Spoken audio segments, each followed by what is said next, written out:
want to talk about? Well, first of all, who I am, and then... What you do in the ako som sa dostal k Zeitgeistu. I think, again, you can, because we will choose the best things from this idea about the Slovak Czech reunion. Yes. So we can also talk about that a bit from your perspective. How it has been to be the coordinator in here, and the ups and downs, something like that. We only had ups. I know. And then simply. So, do you remember the questions? Do you know the questions? Well, somebody can read them to me, right? Yeah. Okay, if something happens.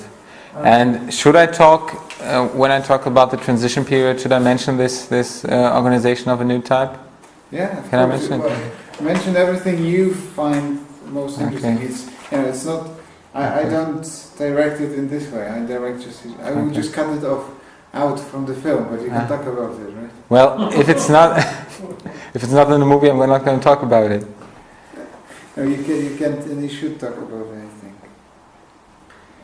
Should we answer all the questions or only some? We'll see. We will choose. Yes, if you talk that much, you can just... It's okay, and if you talk only to some of them, it's also okay.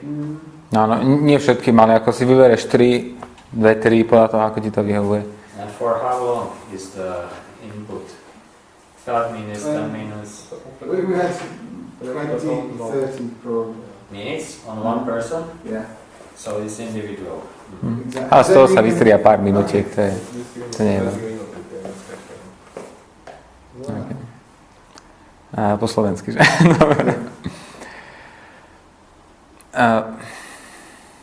Nezačíname s takže.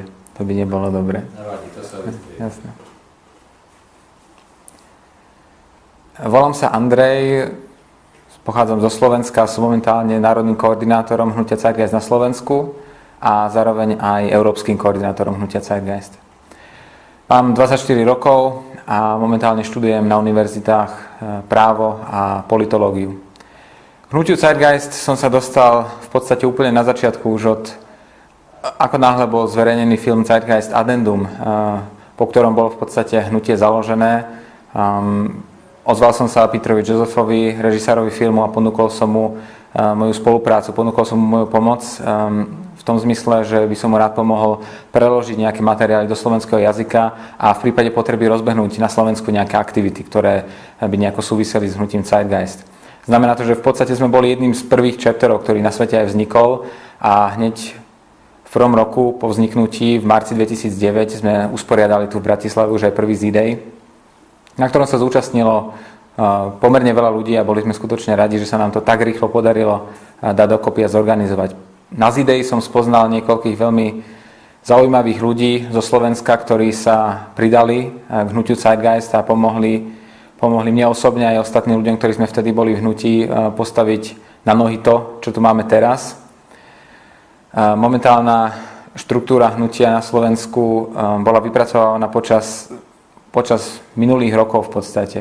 Je to, na čo sme sa zameriavali od úplného začiatku. Hneď ako sme začali rozmýšľať nad hnutím Zeitgeist, ako by malo byť organizované a ako by to tu malo na Slovensku vyzerať, uvedomili sme si jednak nedostatky medzinárodnej organizácie, ako to funguje vo svete, a radi sme chceli teda niečím novým prispieť. Chceli sme celé hnutie štruktúrovať, dať mu nejakú štruktúru, aby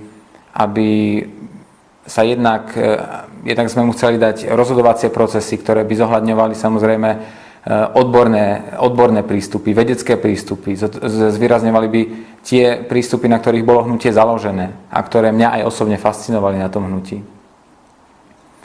Dôvody, prečo som sa vôbec rozhodol pridať do hnutia alebo založiť hnutie na Slovensku, boli rôzne. Mnohí ľudia, s ktorými som sa rozprával, hovorili, že filmy Zeitgeist im otvorili oči. Mne filmy Zeitgeist oči neotvorili priamo. Ja som oči už mal dlho otvorené. Už dlhé roky som sa pohyboval na internete, zaujímal som sa o alternatívy, aké boli ponúkané, pozeral som rôzne dokumentácie, čítal som rôzne články. Takže bol som v tomto už pomerne zbehlý, aj keď som videl filmy Zeitgeist. Prvý film Zeitgeist bol pre mňa zaujímavou dokumentáciou, bez pochyby. Je to veľmi zaujímavý dokumentárny film, ktorý však poukázal iba na určité problémy. Poukázal na ne vo veľmi zaujímavej forme a veľmi dobre, ale neponúkal žiadne riešenia. Po zhliadnutí firmu Zeitgeist The Movie som sa rozhodol založiť na Slovensku svoj vlastný blog, na ktorom som prekladal alternatívne informácie, alternatívne články zo zahraničia a s cieľom ich poskytovať slovenským divákom. Ako náhle som zhliadol potom Zeitgeist Addendum, v ktorom bola prezentovaná myšlienka zdrojovej ekonomiky, popri samozrejme aj poukázaniu na problémy dnešného systému, okamžite som vedel, že to je niečo iné ako to, čo je inde na internete ponúkané v ostatných dokumentáciách a ostatnými organizáciami. V podstate to, o čom sa hovorilo vo filme, tie princípy, hodnoty a idei, na ktorých je založená zdrojová ekonomika, odzrkadlovali presne to, čo som si vnútorne myslel, o čom som bol už dlhodobo presvedčený, že týmto spôsobom by mala byť spravodlivá spoločnosť, zorganizovaná a nie na rozdiel od toho spôsobu, ktorý tu máme teraz. Ale ja si trošku poskladám, že čo ešte. Aha. No povedz si, pomôžte mi, čo mám ešte povedať. No možno, že by si chcel vypovedať viacej k tej našej štruktúre, ako to máme urobené, aspoň tie základné veci. Vieš, to, čo je naše, teda ľudia o tom vedia. Však vieš, ako sme vypracovali tú organizačnú štruktúru. Viem, že si v tom dobrý. Skús to. Ja také história slovenského, čo teraz tento... História, áno, najskôr sa vrátim teda k histórii. To spolu budete tým říkať, ale myslím, že môžeš také história. Podobne ako v iných krajinách, aj na Slovensku, v slovenskom Četpri sa zo začiatku pridalo mnoho ľudí. Mali sme tu vo februári 2010 jedno veľké stretnutie, v ktorom to bolo jedno prvé veľké celoslovenské stretnutie, na ktorom sa zúčastnili ľudia z celého Slovenska. A boli sme skutočne prekvapení, tí ľudia, ktorí to tu rozbehali na Slovensku, že je taký veľký záujem ľudí. Boli sme prekvapení, že prišli do Bratislavy, často aj z ďalekých častí Slovenska, len aby sa tu zúčastnili, zistili, o čom je hnutie Zeitgeist a snažili sa nejakým spôsobom prispieť. Podobne ako v iných krajinách, a to sme zistili až s odstupom času samozrejme, títo ľudia síce chceli zo začiatku pomôcť, ale ako náhle po niekoľkých mesiacoch, možno aj týždňoch zistili, že svet sa za nejaký krátky čas nezmení a že si to vyžaduje množstvo práce, množstvo úsilia a samozrejme všetko toto ide na úkor nejakého voľného času, na úkor musíme do toho vkladať vlastnú energiu a človek musí do toho niečo dávať. A ako náhle si toto ľudia uvedomili, že nie je to iba nejaká hra, nie je to iba nejaké hobby alebo niečo podobné. Je to nejaké poslanie, ktoré musí človek skutočne žiť. Ako náhle si uvedomili, že musia k celému pridať nejakú zodpovednosť a prebrať zodpovednosť za to, čo robia, tak zrazu dali ruky od toho preč. S odstupom času som zistil, že podobná situácia nastala aj v ostatných krajinách Európy a určite v iných chapteroch na svete. Ale beriem to prirodzene. Ľudia prichádzajú, ľudia odchádzajú. Každý má svoje názory, každý má svoje hodnoty a predovšetkým to alternatívne spektrum, ktoré tu máme vo svete, je veľmi široké. V celej tej alternatíve, v celej tej alternatívnej sfére, tých všelijakých alternatív a alternatívnych riešení voči súčasnému systému, je to strašne rôznorodé. To znamená, je úplne prirodzené, že sem prídu ľudia, ktorí si na prvý pohľad myslia, že hnutie Zeitgeist je to, čo vyjadruje aj ich, ale počasie si jednoducho uvedomia, že nie je to úplne presne to. Dôvod je predovšetkým ten, že ľudia si vopred neprečítajú alebo neinformujú sa dostatočne o tom, aké sú tie zásady, aké sú tie základné hodnoty hnutia Zeitgeist a potom to dopadne tak, že jednoducho počasie odídu. My z toho nerobíme veľkú tragédiu, my sme skutočne radi a tešíme sa každému jednému členovi, ktorý k nám príde a vážime si input, alebo teda vážime si to, čo každý jeden dokáže dať do tohto hnutia, bez ohľadu na to, či tu je týždeň alebo 3 roky. Čo sa týka histórie hnutia Zeitgeist na Slovensku, ako som už spomenul, po prvom Z-Day, ktorý sa konal v roku 2009, sme sa rozhodli, a aj v dôsledku toho, že niekoľkí ľudia, alebo viacerí ľudia odišli z hnutia, bez toho, aby pomenovali nejaké konkrétne dôvody, sme sa rozhodli postaviť na nohy organizačnú štruktúru. Boli sme toho názoru, že na to, aby mohlo hnutie úspešne a efektívne fungovať na Slovensku, ale samozrejme aj na celom svete, sú potrebné jasné pravidlá. Sú potrebné jasné stupne zodpovednosti a ľudia musia mať jednoducho svoje úlohy. Tak ako funguje každá organizácia. Hnutie Zeitgeist nie je nič iné. Ja viem, že predovšetkým v rámci hnutia Zeitgeist je mnoho ľudí, ktorí si myslia, že všetko by malo byť riešené strašne voľne, že ľudia by mali robiť to, čo chcú a kedy to chcú. A strašne voľná organizácia. Chápem takýto postoj, ale ak chceme niečo dosiahnuť, tak sa musíme aj podriadiť nejakým spoločným pravidlám, na ktorých sa samozrejme všetci dohodneme a s ktorými budeme všetci súhlasiť. Organizačná štruktúra hnutia Zeitgeist na Slovensku, tak ako ju tu máme, podľa nás predstavuje alebo odzrkadľuje presne tie hodnoty, na ktorých je aj hnutie Zeitgeist založené, alebo podľa ktorých by malo hnutie Zeitgeist z nášho pohľadu fungovať. Definovali sme si niekoľko základných pilierov, o ktoré by sa malo hnutie opierať, a aj naša organizačná štruktúra tu na Slovensku. Tie piliere sú veľmi jednoduché, je to v prvom rade celostnosť. Celostný prístup je taký prístup, ktorý si uvedomuje, že svet je jeden organizmus a to, čo urobím na jednom mieste, má vplyv na viacerých iných miestach. Nemôžem jednoducho očakávať, že moje činy nebudú mať vplyv na niečo iné, aj na niečo, s čím nemôžem rátať. To znamená, pri každom čine si musím uvedomovať, že ten čin môže mať vplyv na množstvo iných vecí a musím pracovať s feedbackom, ktorý dostanem naspäť. A tento feedback aj zapracovať do riešení, ktoré potom budú nasledovať. Ďalším zo základných pilierov je humanizmus. Riešenia, ktoré by hnutie Zeitgeist malo ponúkať, by mali byť orientované na človeka. Humanizmus je strašne široký pojem. My sme si ho na Slovensku pokúsili definovať nejakým spôsobom, aby ľudia mali veľmi jasnú predstavu o tom, čo my chápeme pod humanizmom. Esenciálnou súčasťou hnutia Zeitgeist nielen na Slovensku, ale aj na celom svete je vedecká metóda a používanie vedeckej metódy. Je to úplne zrejme aj z filmov, z vyjadrení Jacquesa Fresca, z vyjadrení Petera Josepha a vôbec z povahy zdrojovej ekonomiky. Vedecká metóda nehovorí alebo netvrdí o sebe, že ponúka. Vedecká metóda sama o sebe netvrdí, že ponúka tie správne riešenia. Ona ponúka riešenia, ktoré sú založené na súčasných poznatkoch. Tie riešenia nemusia byť správne alebo nesprávne. To dobré alebo to zaujímavé, čo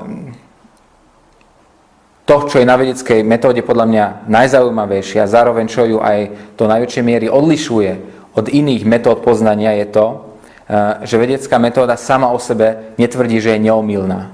Je si to veľmi dobre vedomá, alebo nie je vedecká metóda, pretože keď sa rozprávame o vede alebo vedeckej metóde, rozprávame sa iba o systéme, o procese, o mechanizme, akým spôsobom dochádzať k nejakým novým poznaniam. Keď rozprávam o vede, o vedeckej metóde, rozprávam samozrejme o ľuďoch. A ľudia, ktorí túto metódu aplikujú na to, aby získali nejaké nové poznania, alebo aby vysvetlili nejaké nové javy, tak sú si a musia si byť vedomí toho, že to, čo vymyslia, alebo to, s čím prídu, nie je nič 100%. Veda je o pravdepodobnosti.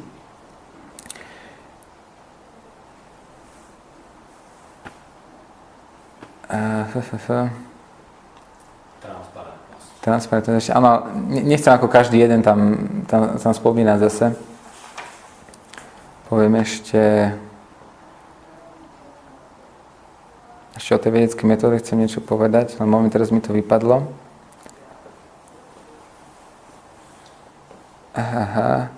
Nie je neomylná a...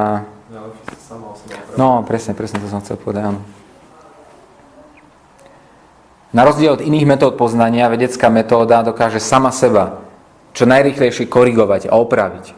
To znamená, aj keď príde nejaký nový človek s nejakým novým vynálezom alebo s nejakou novou teóriou, ktorá bude potom prijatá, to neznamená, že táto teória bude prijatá dogmaticky.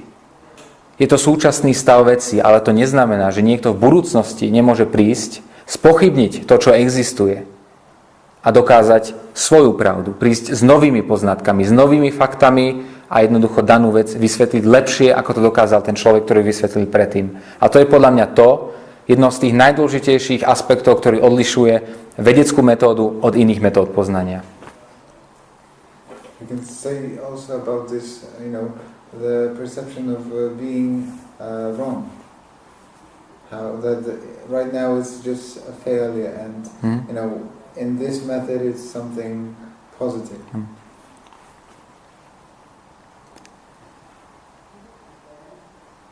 Mnohí ľudia, a stretávajú sa s tým určite aj úplne normálni ľudia v bežnom živote, zistujú, že keď sa s niekým hádam, alebo keď som s niekým v nejakej diskusii a snažím sa ho o niečom presvedčiť a ten človek vo väčšine prípadov tento diskurs vníma ako niečo negatívne. Predovšetkým, keď sa snažím ho presvedčiť o niečom, o čom si on myslí, že je v súčasnosti pravda. Jednoducho, keď sa mu snažím nabúrať svetonázor, tak on to berie ako osobný útok na seba. To je postoj, ktorý by sme mali zmeniť, ktorý by mali všetci ľudia zmeniť, pretože to, že som o niečom presvedčený, ešte neznamená, že to je pravda. Rovnako musím rešpektovať a naučiť sa rešpektovať názor iných ľudí a byť aj otvorený názorom iných ľudí. Pretože ako náhle dopustím, že mám nejaký dogmatický svetonázor, uzatvorím sa všetkým ostatným názorom, tak automaticky po vedomostnej stránke jednoducho končím. Nemôžem pokračovať ďalej, nemôžem plnohodnotne žiť, keď si stále v prípade, že ma niekto spochybní alebo moje názory spochybní, myslím alebo začnem namýšľať, že ten človek na mňa útočí. Normálna spoločnosť by mala fungovať tak, alebo ľudia spoločnosti by si mali byť vedomí toho, že aj keď ich tak to ešte raz začnem od začiatku.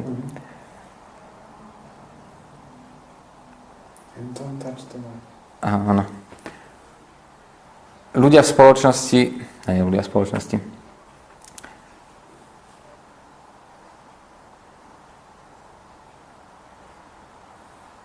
Ľudia by nemali vnímať prehru v diskusii ako osobnú prehru, ako útok na seba, ako pocit zlyhania. Keď ma niekto presvedčí o niečom inom, tak mi nehovorí, že aký som sprostý. Tam nejde o to mne dokázať, že ja som bol ten sprostý, ktorý doteraz veril niečomu len preto, lebo som mal určité obmedzené množstvo informácií. Keď mňa niekto o niečom presvedčí, tak by som to mal vnímať pozitívne. Ide o to rozšíriť si obzor a získať nové informácie. Čím viac nových informácií človek získa, čím je otvorenejší, tak tým samozrejme tým viac je človekom. Na druhej strane treba aj poznamenať to, že netreba byť úplne otvorený, treba nájsť vždy tú vyváženosť. To je vec, ktorú aj ja vždy zdôrazňujem. Pri všetkom treba zdôrazňovať vyvážený prístup. To znamená, keď rozprávam o tom, že treba byť otvorený novým ideám, tak áno, treba byť otvorený novým ideám, ale zároveň treba aj spochybňovať súčasné štruktúry a súčasnú pravdu, ktorá je všeobecne akceptovaná. To je tiež jeden zo základných princípov vedeckého prístupu podľa mojej interpretácie. Kritický, spochybňujúci prístup, to je jediné, čím sa môžeme dostať v spoločnosti pred. Pretože ako náhle si ľudia v nejakej spoločnosti začnú nahovárať, že tá spoločnosť, v ktorej v súčasnosti žijú, je to najlepšie, čo dosiahneme a nič lepšie v budúcnosti už nebude, tak v tom momente sme ako keby zastavili evolučný vývoj spoločnosti. Spoločnosť sa vyvíja evolúciou, rovnako ako biologická evolúcia, spoločenská evolúcia musí stále a neustále pokračovať. Nemôžeme žiť v tej ilúzii, že niekedy dosiahneme nejaký vrchol. Aj keď rozprávame o zdrojovej ekonomike v kontexte hnutia Zeitgeist, ako alternatíve k súčasnému spoločenskému zriadeniu, tak nerozprávame o zdrojovej ekonomike ako o tom konečnom stave, ktorý nám prinesie spasenie. Nie, zdrojová ekonomika je lepšie ako to, čo máme teraz. To je to, čo by som veľmi rád zdôraznil. Nejde o to hovoriť, že zdrojová ekonomika bude finálne zriadenie, v ktorom bude svet fungovať. Ide iba o to, že umožní ľuďom žiť lepšie na celej planéte. Všetkým ľuďom na celej planéte žiť lepšie. To potom môže vystrihnúť, ale to nie je dobré. To potom nejako preformulujem. Obidve sa ma nejaké otázky, teraz niečo vyber. A to sú... Vzhľadom tomu, že študuješ politiku a právo, by sa mohol... Daj po slovensky kľudne. No, po slovensky to je, že... Ten papier nebude vidieť? Ako vyzerá politická, ekonomická, spoločenská situácia na Slovensku? Na Slovensku. Mhm.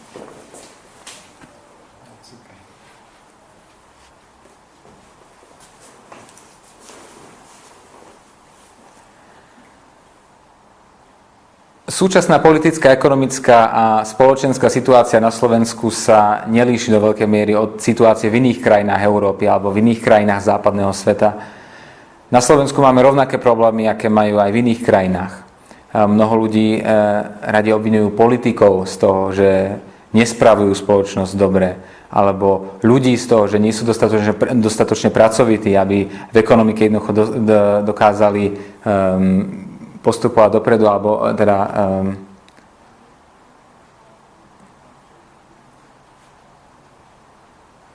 počkaj, odkiaľ začnem. Mnoho ľudí.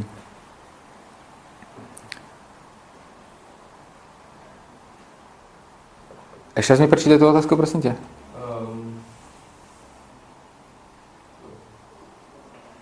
Ako vyzerá politická situácia na Slovensku? Politická situácia na Slovensku, dobre.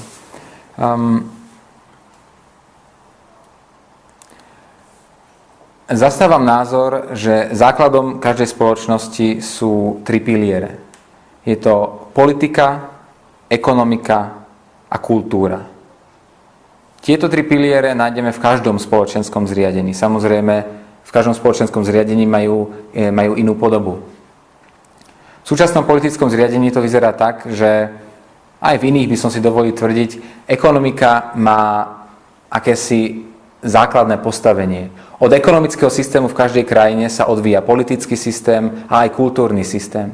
Súčasný ekonomický systém na celom svete, nie len na Slovensku, aj v iných krajinách západnej Európy, je založený na súťažení, na egoizme, na vykorisťovaní druhých a na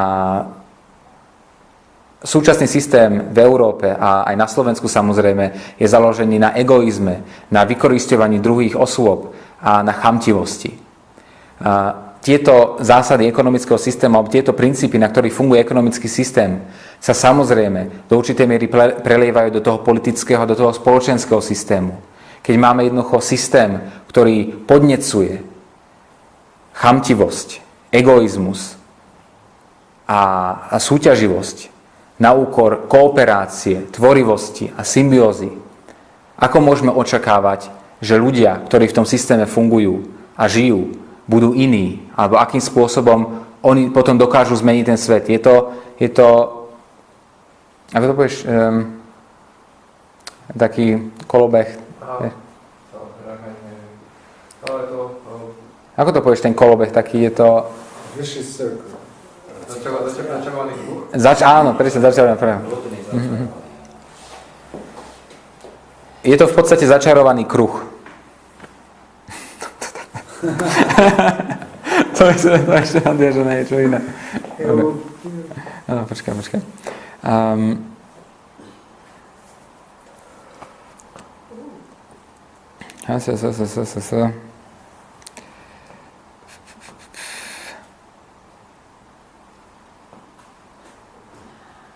You can also tell about this, how you see the transition period.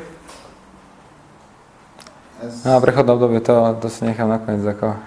And you do say, I think, about this building that you have a headquarters. Well, this building it's not the headquarters. It's the headquarters of the Zeitgeist movement, but the people won't see it. You see, so okay.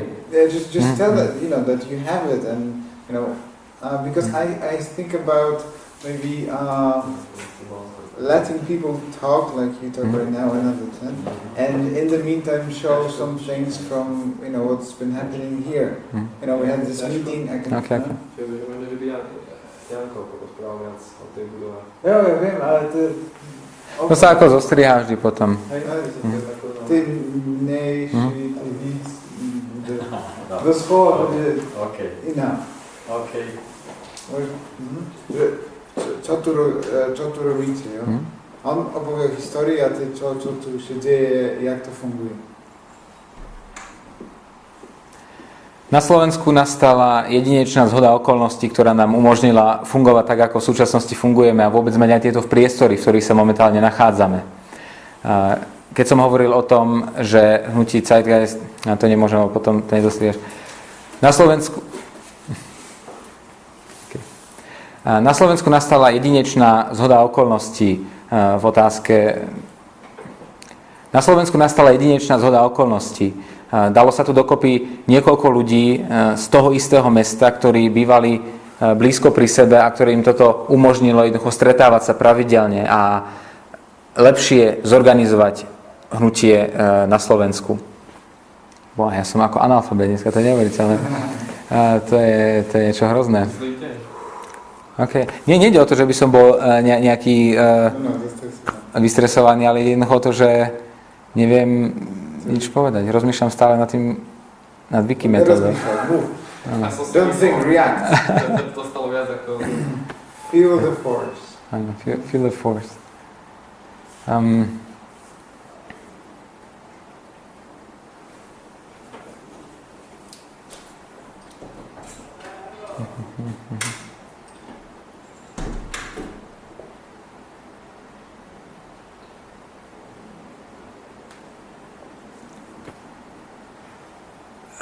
Môžeme skúsiť najskôr nejakú inú otázku? Alebo k tomu sa vrátime, OK.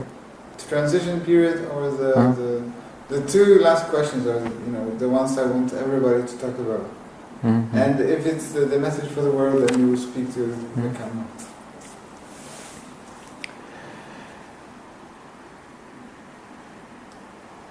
Keď rozprávame o zdrojovej ekonomike, tak môžeme hodiny rozprávať o tom, ako bude vyzerať budúcnosť, ako krásne bude vyzerať, alebo ako inak bude fungovať v porovnaní s dnešným systémom. Ale ako náhle skončíme o tomto rozprávať, prvé, čo sa ľudia opýtajú, je, akým spôsobom sa tam chcete dostať.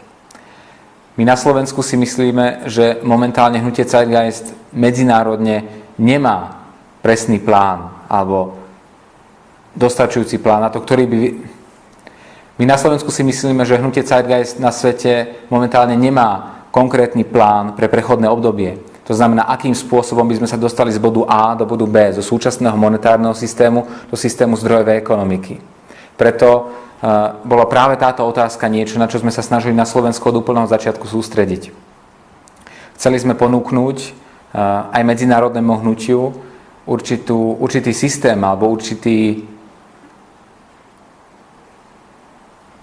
Chceli sme ponúknuť medzinárodnému hnutiu určitý systém, určitý postup, ako sa dostať postupne, krok za krokom, evolučným vývojom, nie revolučným, do zdrojovej ekonomiky. Okay.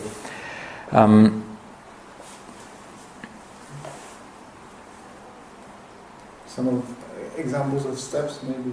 I'm going to talk about this company, and I just want to think about the it. Company. The organization of a new type. All right. You know what company I mean? The one we were talking about yesterday. The long conversation. Should I talk about it? Right now, I'm thinking it's good. Well, about this company, you can talk just simply, that people right now have to work. We can't just escape that, and we have. Don't talk about the company per se. Just say that we can have a possibility to instead of working for somebody, we can organize ourselves and do something which will let us survive and be beneficial for the society. And don't talk about this company per se, because this will evoke problems again.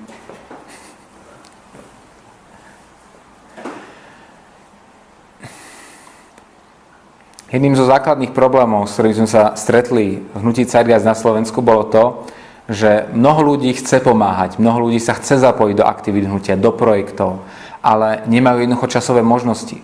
Súčasný systém ich drží pod hrdlom, jednoducho núti ich pracovať v súčasnom systéme, zarábať si na živobytie a v hnutí Zeitgeist sa môžu aktivizovať maximálne vo svojom voľnom čase.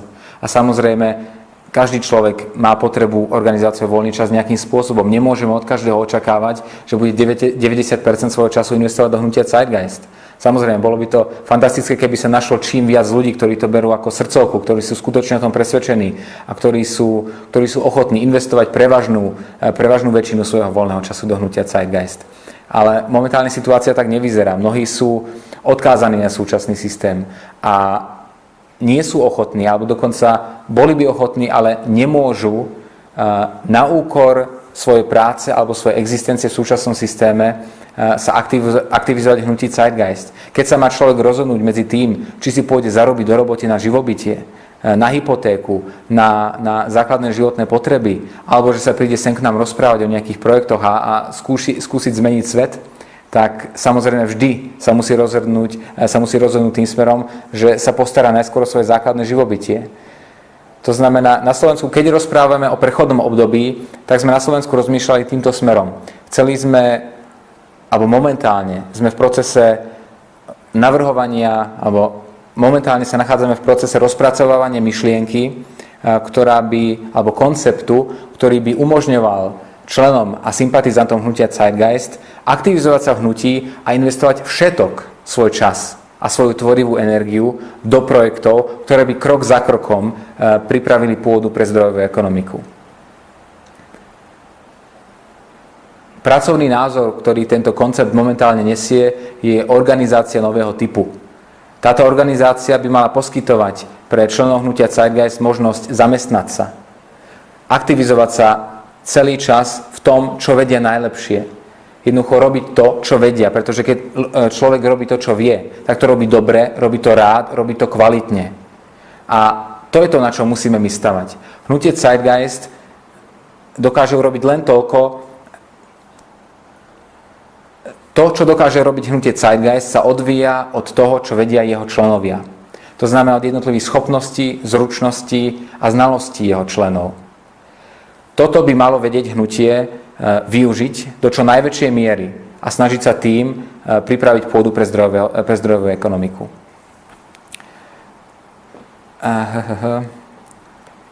Aby som nepovedal niečo čo je zlé, vieš, rozmýšľam.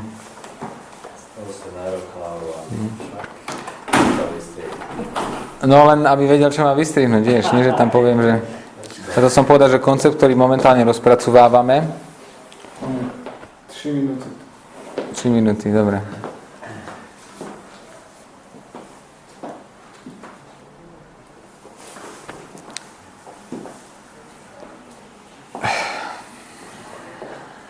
Tak tu budem pozerať do kamery, to nie je čudné? No to je dobre.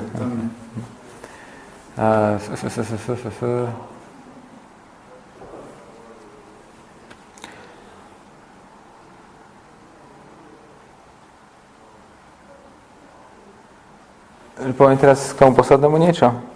What is the message I would like to send to the people of the world? Okay. Ale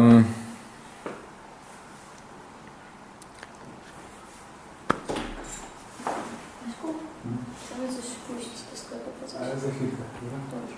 3 minuty, tak.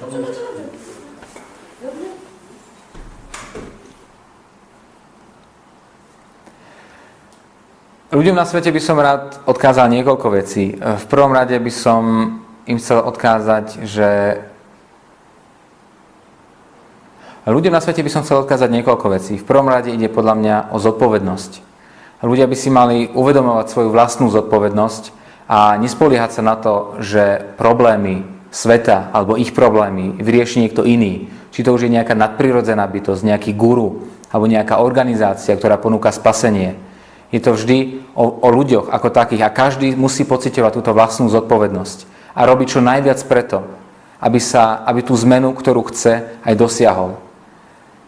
Zmena nenastane tak, že budeme čakať, meditovať, kým sa niečo zmení same od seba. My musíme preto robiť to najviac, čo len vieme, na základe svojich zručností, schopností a možností.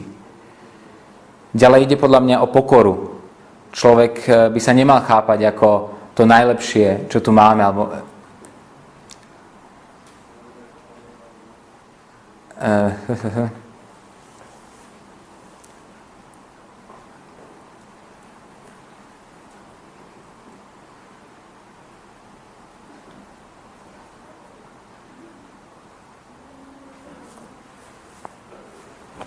Well, it's I got a blackout, that's great.